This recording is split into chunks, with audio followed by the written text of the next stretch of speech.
جو اللہ کے پاس ہے وہ ہمیشہ باقی رہنے والا ہے.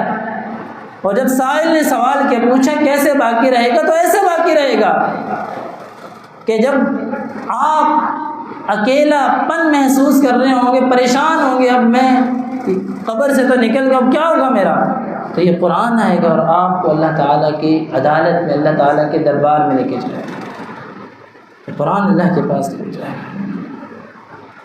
اور صرف ایسے نہیں، صحیح مسلم کی حدیث، نبی اکرم صلی اللہ علیہ وسلم فرمایا اقرأوا القرآن، لوگوں قرآن پڑھا کرو، سمجھا کرو.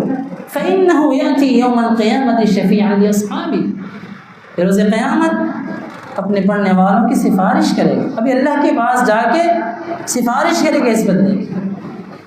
اللہ یا رب علیہ، اللہ اس کا اکرام کیجیے.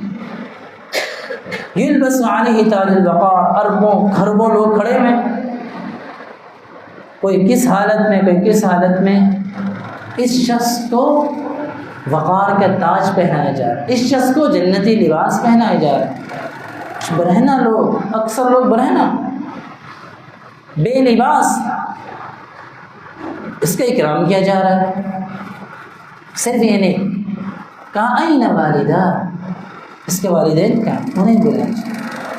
اس کے والدین کو بھی اللہ سبحانہ و تعالیٰ عزت و اکرام سے، لمبی حدیث ہے ہم بہت مختصر کرنا ہے، عزت و اکرام سے نوازیں.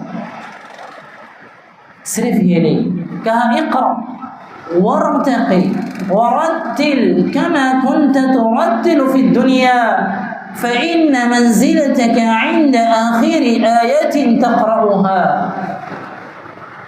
اب اسے حکم ہوگا کہ جاؤ، اب جنت کے جو درجات ہیں چڑھتے جاؤ.